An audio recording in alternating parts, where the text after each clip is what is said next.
Thanks, Wayne, and good morning, everybody. What I'm going to try and address today is something a little bit different from Mike and Dave. I'm going to actually focus on the business itself, rather than production specifics. I'm just going to look at the management of our businesses and some of the new ideas we've been trying to implement across Northern Australia.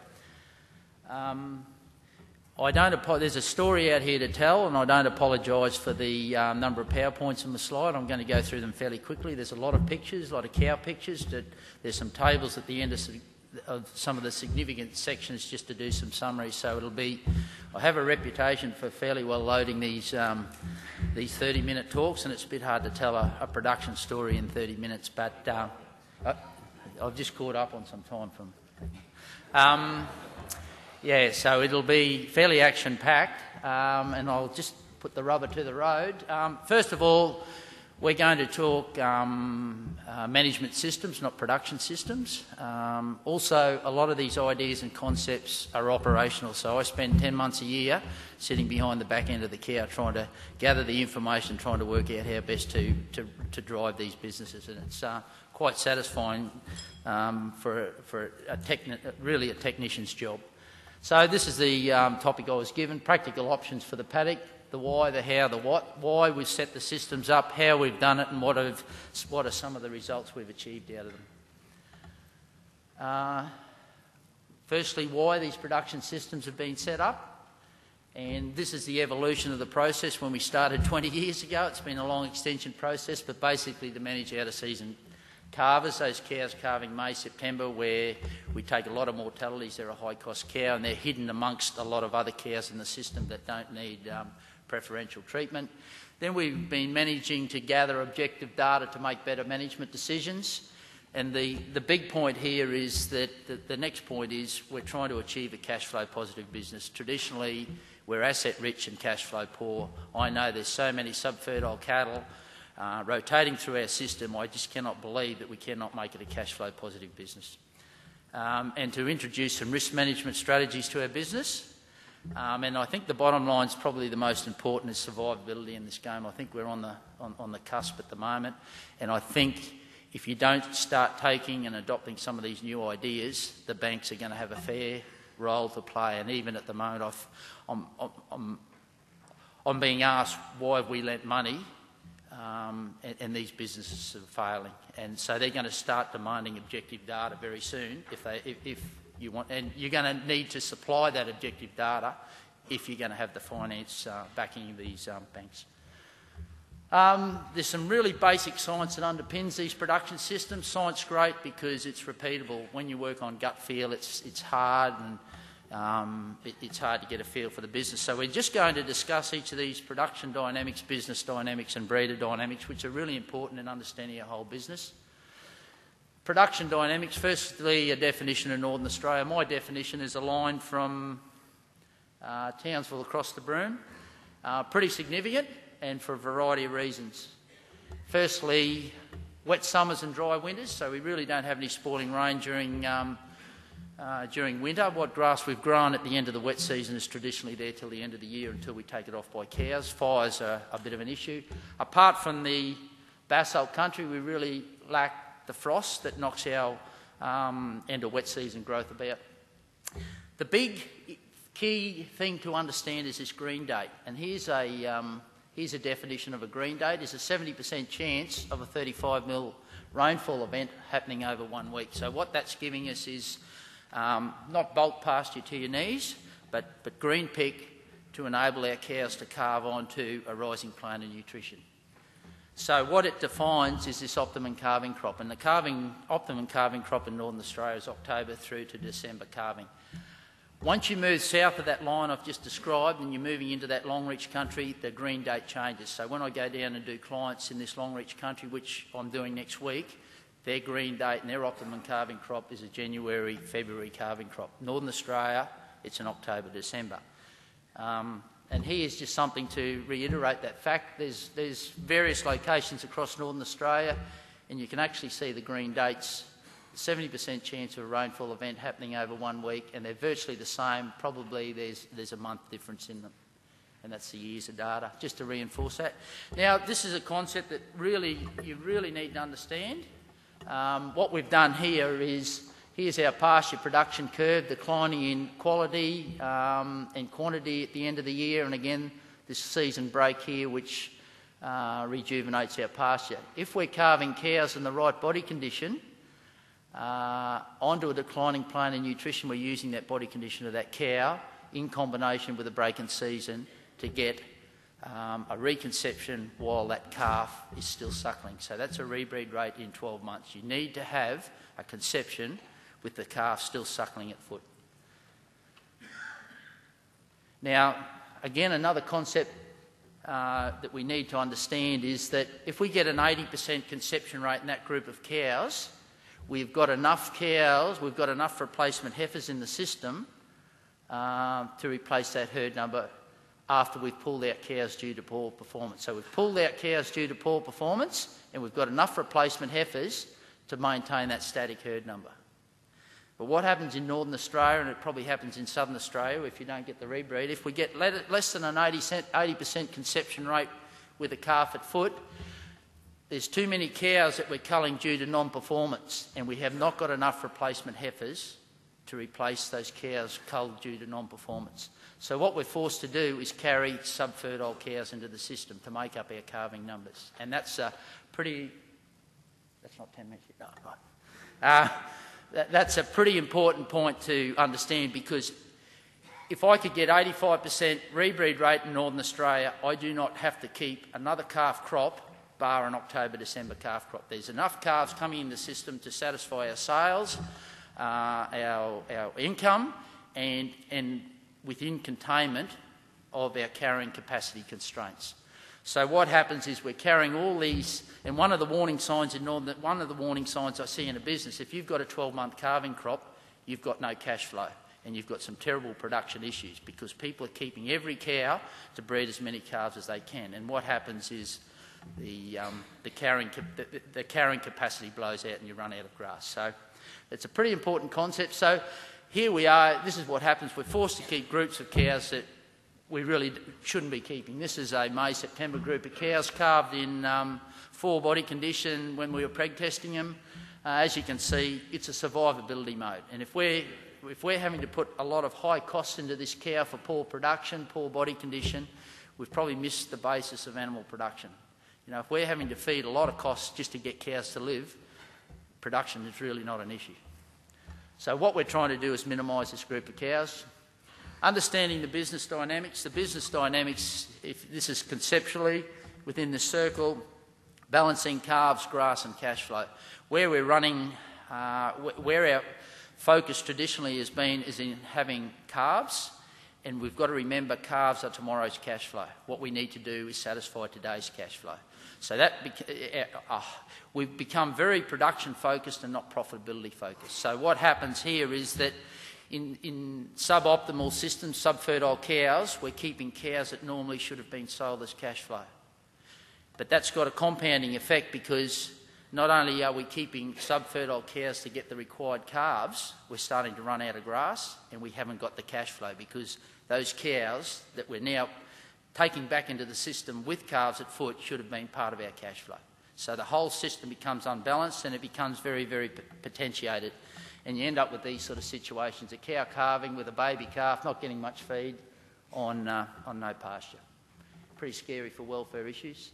And this is just a summary of this, of what I've just been talking about. You've got 3 different businesses here, an 80% rebreed in our wet cows in 12 months versus down to 20%. The thing I want you to remember, what I tried to do in this model is keep the number of weaners at the same level.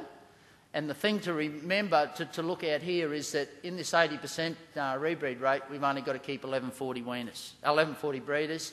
As we're getting into these lower conception rates, our breeder numbers have to go up to maintain the same number of weaners. And this again is our carrying capacity of the place, and this is our LSU rating. So all of a sudden we're in containment of our carrying capacity here, but down here we've blown out our carrying capacity. and we're running out of grass. Also, you can see a declining sales program there. Our cash flow is decreasing. So it's just a summary of what I've just been saying. Breeder dynamics. Now, there's 3 calving groups there. They don't run on a calendar basis. So these are the October-December groupers at the end of this year, and these are the other 2 groups that'll be on the ground next year. Totally different breeder dynamics. So this is our optimum calving group. We're getting a high rebreed rate in 12 months. First round weaners, these are a first round calf group, January, April. Second round weaners. At weaning, most of these cows are empty. So totally different dynamics. If we're feeding a lot of these cows for supplement, we're not getting a production response.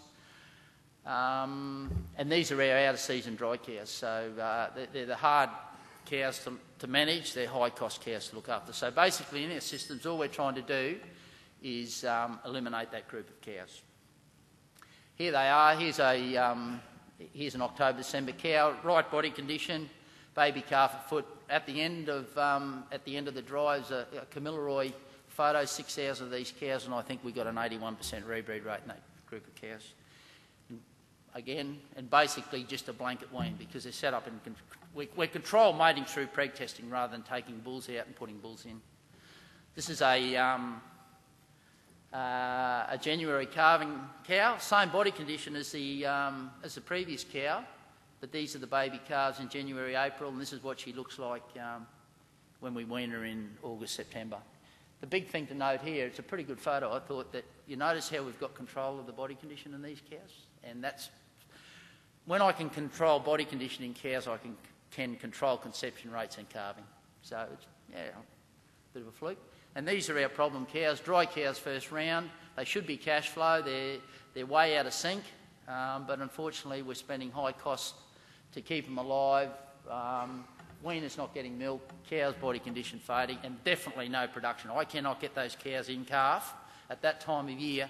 Doesn't matter what I feed them. So we're putting a lot of costs into cows that we're only trying to get to live rather than produce. And we've, again, like I said, we've probably fundamentally missed the issues there. And just a summary, high gross margin these October-Decembers, mortality rates differ in the 3 groups, response to production supplementation changes, and are they part of this year's cash flow? Those first round dry cows are part of this year's cash flow, so we really need to cash them for the business. That's the only opportunity we've got. These 2 groups are wet first round, so unless you want to sell a wet cow and calf unit, they're not part of your cash flow for the year.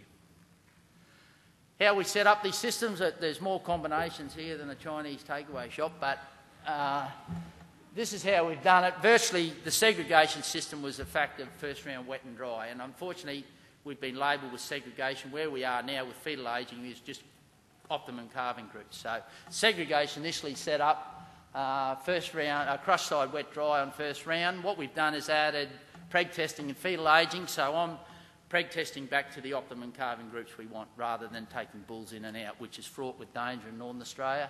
And we're trying to remove this one particular calving group, so we've got reducing a 12-month calving group down to 7 months.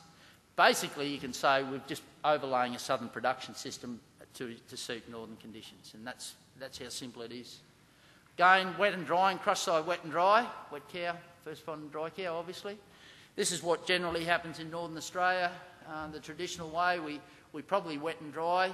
We probably take the dries off, preg test, take the empties out and put the PDIC out of season back with this mixed group of cows here. If you actually do your dynamics, there's so little PDE cows coming out of the system, you cannot drive your business operationally with just PDE cows. And I've missed that point in the balanced business, but the basis of our cash flow in the balanced business is that all our operational costs should be paid for by cull cows. So I know if we've got 10,000 breeders, there's 3,500 breeders there not doing the job that should be cashed. So because that opens the question that everyone says I get an 85% calving rate, but then the next question you ask him is how many cull cows are you selling? Oh, we're not selling any cull cows. So it's trying to balance those businesses that becomes very important. I don't just understand the concepts. basically, this is where we're basically doing exactly what we've done in the previous slide, but we're asking people to keep those dry cows separate and manage them as a separate group. And from that group of cows, we can satisfy our cash flow requirements and satisfy calving numbers. So if we want to keep cows, full calf numbers, we can, but we've got to satisfy this cash flow requirement first. And all we've done here is just added fetal ageing. So at the end of the year, we've come up with these three groups. And you can argue that you can't, depending on the time you preg test, but we're managing to keep bulls out of these groups or using drugs, new drugs, prostaglandin, new vaccines, Bopreva, to try and keep these cows empty. So that's what happens at the end of the year. You end up with three groups. Now, just to emphasise this is a job I did on the Barclays the other day, 4,000 first-round weaners, just to embell those concepts. 4,000 first-round weaner cows had weaners taken off them first round. All the dries have been removed, so cows that failed the calf, they've all gone. So these are all the cows that have had calves. Just walking through the crush here at the moment and putting some preg testing pressure on them. So here I am dividing them into those three calving groups. So I've just talked about October, December, January, April and empty cows. This is on Kidman Place, as AA Troy would have talked about yesterday, but some pretty proactive stuff happening. This is using a Gallagher TSI and recording some data, going on to recording sheets. These are body condition versus pregnancy. You can see this green area here, it's the predictability of a rebreed rate. We've got cows calving in the right condition at the right time of year. You can see this red square here. You can actually talk about mortalities. If cows fit into that section there, you're starting to talk mortalities in your herd. It's downloaded onto sheets here. At the end of the year, there's just a summary of what we've got, and then it's just a matter of applying sensitivity analysis for sales and cash flow. And that's what this does. It's just a sensitivity for your sales for next year. Just funnels into cash flow requirements, and pretty predictable and reliable. Identifying each of these groups, the October, December, we're not using tags, we're just the full bang tail for the October, Decembers. Empties are long tails. I must have missed must be a hidden slide there, but half bang tails there are the January, April groups. So people now refer to them as full bangs, January, April. Set up that way because when you preg test and there's some blame to be made, it's always the preg tester that cops the blame. But when you can see cattle being boxed short term, you can. But some pretty easy stuff. And this is a summary of that job: 3,838 head, 70% empty, 24% of those cows are drifted into a January, April group, and 59% have a calf every 12 months. Thing to realise is this control of body condition. 91% of those cows were in half a body condition score. And also, as the body condition score goes up, the rebreed rate in that 12 months goes up. And that result there is the same pregnancy rate as that result there. So here we've got 83% pregnant here, but that is a totally different result to driving your business than this one in terms of sales stock, sale price, turnover. So same pregnancy rate. And here we are, just a full bang-tailed cow. Notice the body condition on that cow. Going into, and these are the feather bang cows, half bang-tailed cows, so I know exactly what group people are talking about. And again, you can see the difference in these empty cows. They just haven't got the body condition on them. So, and that's what these empty cows look like after we've held them for the wet. They all compensatory grow, so they go from about 2 body condition score worth about $300 to about a $700 article if we crack all PDIC, crack the job right. Here's our cash flow. Comes from cows that fail the calve. PDE standover cows that I was just talking about a minute ago. These cows, anything from 0 to 100% are turned off, just depending on your sales program. Some cull yielding heifers and PDE joint heifers. So that's your female turn off. Basically all done and dusted by mid-June. What we've learnt from these production systems now, this is a helicopter view of our total beef business. There's a whole heap of things that feed in. I've tried to put diseases, supplementation, stocking rates, so everything there. What I want to talk about is, number one, apart from sunlight and rain, every factor there is under the influence of management. So we change our management, we can influence all those factors. What I want to do is actually concentrate on particularly these bold lines. So I'm just going to look at the production cycle and what we've learnt. We're using new production indices. The importance of 12-month rebreed rates in driving your businesses, and some of the different rebreed dynamics across Northern Australia. So different production indices, you can probably see there's not weaning or branding percentages there. I hate using percentages. They're a function of what you put on the bottom line. They don't tell a story. Losses from preg testing weaning becoming very, very important, and we're using thresholds. So a 15% loss from preg testing to weaning doesn't mean anything to me, because those cows are cash flow, but a 40% loss suggests that we've probably got something wrong in our business. First and second round weaner mothers, that gives me an idea of what's actually happening to our business. Just this rebreed rate, the ability of that cow to produce a calf at the same time next year. So if you know anything about this beef production, that cow has just about got to be potted today. If that's a 2.5 month calf, she's just about got to be potted today to have a calf every 12 months. Okay, so if this calf's 5 months, she should be 2.5 months in calf to understand rebreed rates in 12 months. The rebreed rate over the herd is a proportion of those cows that are going to give us the same size weaner next year. So if 50% of if the rebreed rate's 50% of those cows are going to give us a first round weaner next year, and the rest of the cows are drifting out of our system, which is different dynamics, different costs, and different turnover. Body condition at weaning plays a pretty important part in getting that body condition score at 3.5 at calving. Just to reinforce that that 12-month intercalving interval, if she's got a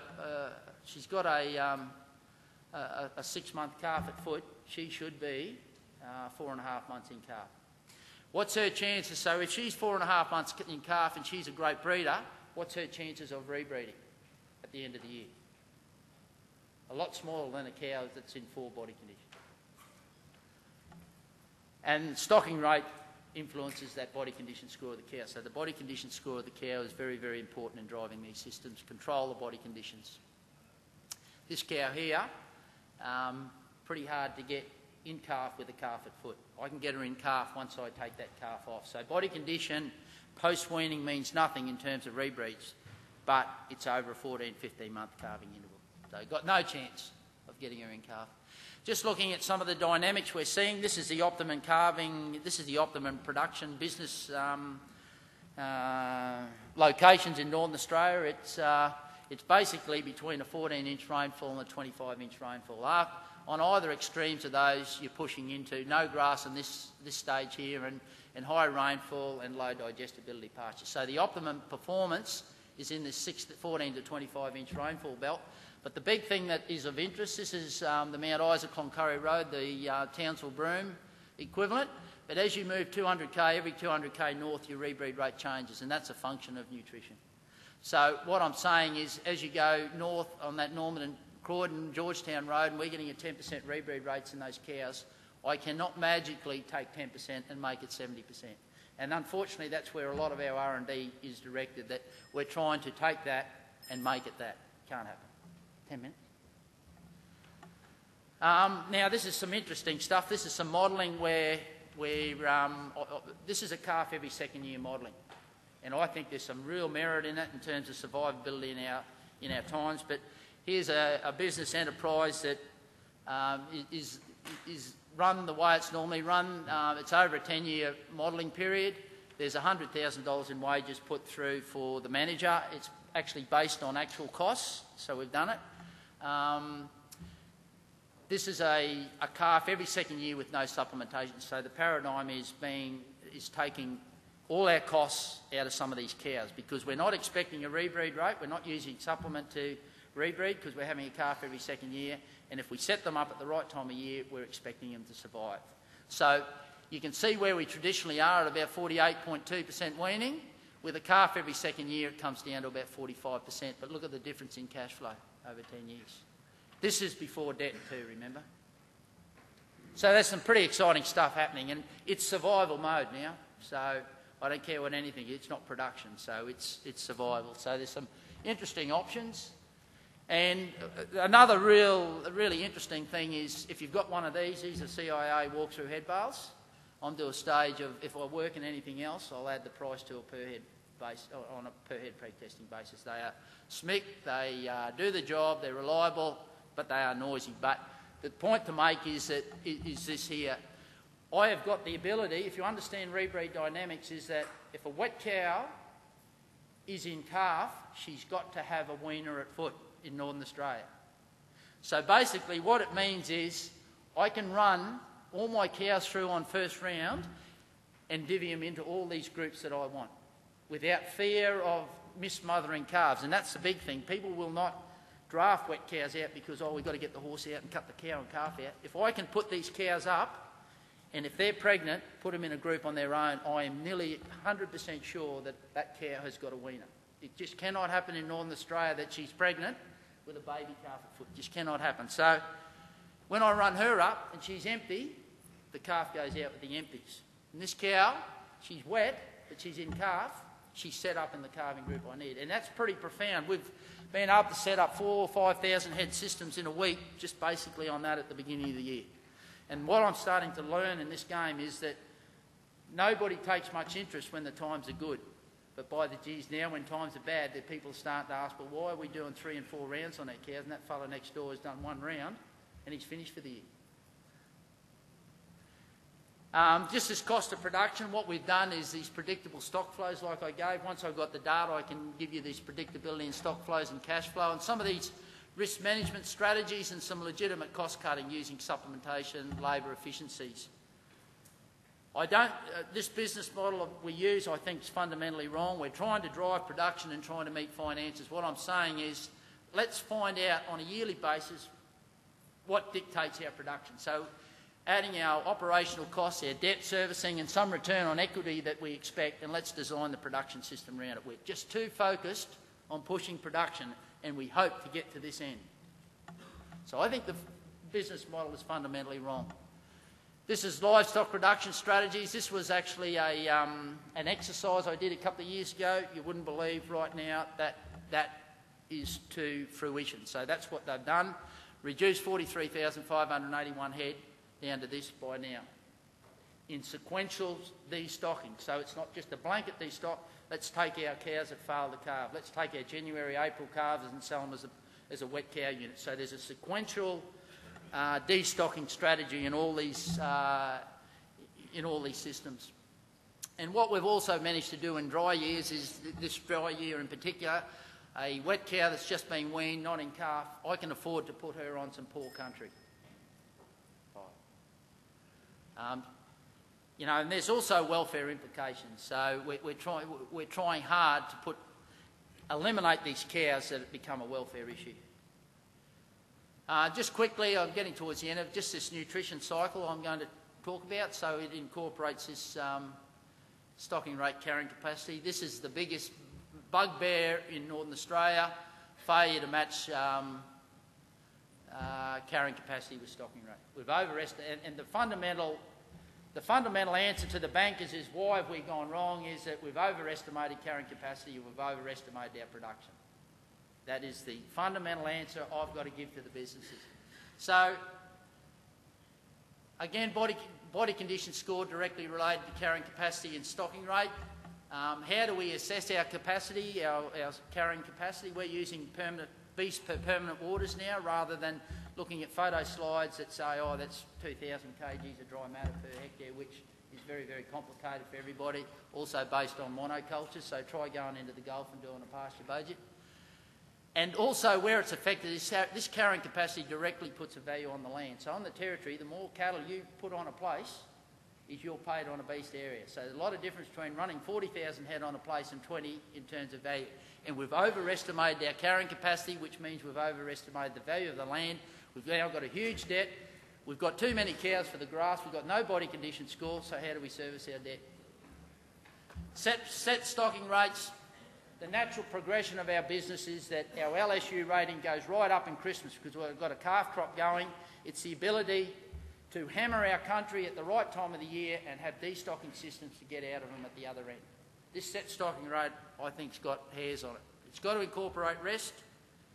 and differing land types. We know that on the basalt I've just come from, that traditionally we've had 35% rebreed rate in our cows. What we've done is that if you actually look at the paddocks, the stocking rate's right, 1 beast to 16 acres in distance of water, but there's a differential in land type. So the cattle, you've got all your cattle on half the country on black soil. What we've done is fence that off. We're now getting 65% rebreed rates, and that's information I've just come straight from. So huge opportunities there to start looking at some of this stuff. And again, this is on the Barclays. Here we are at water. You can't see a blade of grass. 3 k's. This is 3 k's from water. You can't see the calf of grass.